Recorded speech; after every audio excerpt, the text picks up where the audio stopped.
Oh, hello, it's Matt Charnley here and Jane Thornton from HK Martial Arts in Melbourne, Australia. And today we're just going to be having a look at the advantages of evasion in the sport of kickboxing. So some of the advantages are that when you're evading, you are not engaging with the other fighter.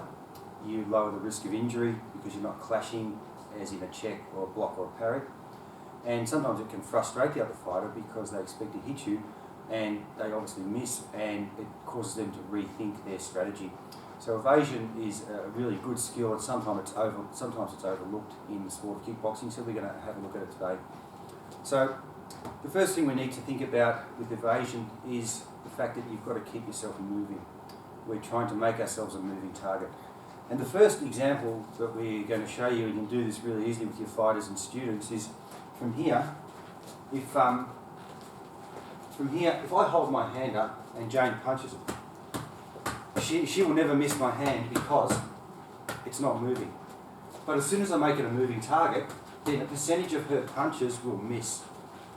So if we take that as a principle and we apply it to our head, we want to make our head a moving target, and that way it's a lot harder to hit. So the first thing we're going to look at today is just evading or slipping the straight left and the straight right. So from here, the first drill we're going to do is I'm just going to throw a straight left, and from there Jane is just going to make me miss. And as she does that, she counters. So from here, so what's happening is she's turning a defensive manoeuvre, which is a slip, into an offensive manoeuvre, which is the counter strike, the jab, to score a point. And then we do it with the right hand. And what we want to do is the person who's punching, we want to make sure we're punching directly at the fighter. Because what happens is we tend to punch and miss. So every time I do this, I'm punching directly at Jane and back. That's why we start this a very slow drill. I punch again, and I'll use the right hand. But we must make sure we're going towards the target so the fighter gets a realistic idea of what it's like to slip and evade. The next thing we'll look at is from here. If I'm going to throw a hook, if I'm in close, I'm going to throw a left hook, then from there Jane goes under and she goes in the opposite direction of the punch. No, throw the right hand. And she goes the opposite direction of the punch.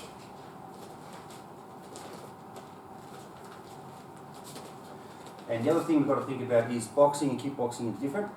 With boxing, Jane can duck as low as she wants to, because there's going to be no knees or kicks coming. But with kickboxing, we need to keep our ducking range within this area here, the top third of the body, because the danger of ducking too low is too great of running into a rising knee or a kick.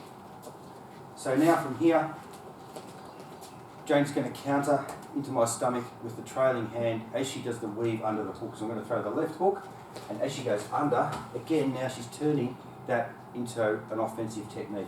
So from here, and then the right hand. And as you can see, the moving target, the head is a moving target, so it's a lot harder to hit.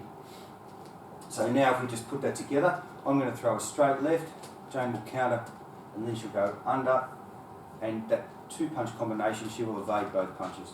So from here she'll slip and hook, and slip and hook, and slip and hook. And that way she scores 2 points. So in the sport of kickboxing, obviously then, we're thinking about how do we evade a kick. So the first kick I'm going to throw is going to be a front kick off the right leg. And once again, we don't want to block or check. They're all good defensive techniques. But if we can use evasion, then we keep ourselves nice and free to counter. So from here, as I throw the front kick, then simply Jane moves her entire mass out of the way, and that way she can counter really well. She hasn't occupied her limbs. So from here, throwing techniques in. So now we're going to look at the roundhouse kick. So if I was going to throw a roundhouse kick, if we were going to check it, that means clashing and the risk of injury. But if she can pick it, then Jane will simply evade it by moving backwards. This will cause me to slightly lose balance and misjudge where my kick was going to land. so she gets the opportunity to then counter.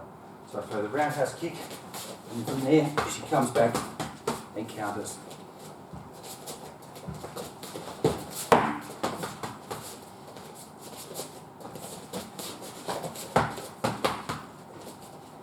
So as we can see there, there's two parts of evasion. There's evasion with just moving the head, and then there's the evasion of the whole mass. So it's a really good defensive tactic to have in your arsenal, and the important thing to remember is that evasion is not a natural skill like blocking and checking, because it's very natural to do those things. It has to be trained into you, so we need to spend a lot of time on evasion and working very slowly and until you feel confident to duck and weave. And of course, coupled with blocking, checking, parrying, makes you a much more complete fighter. So thanks for your attention. This is Matt Charnley and Jane Thornton signing off from Melbourne, Australia at HK Martial Arts.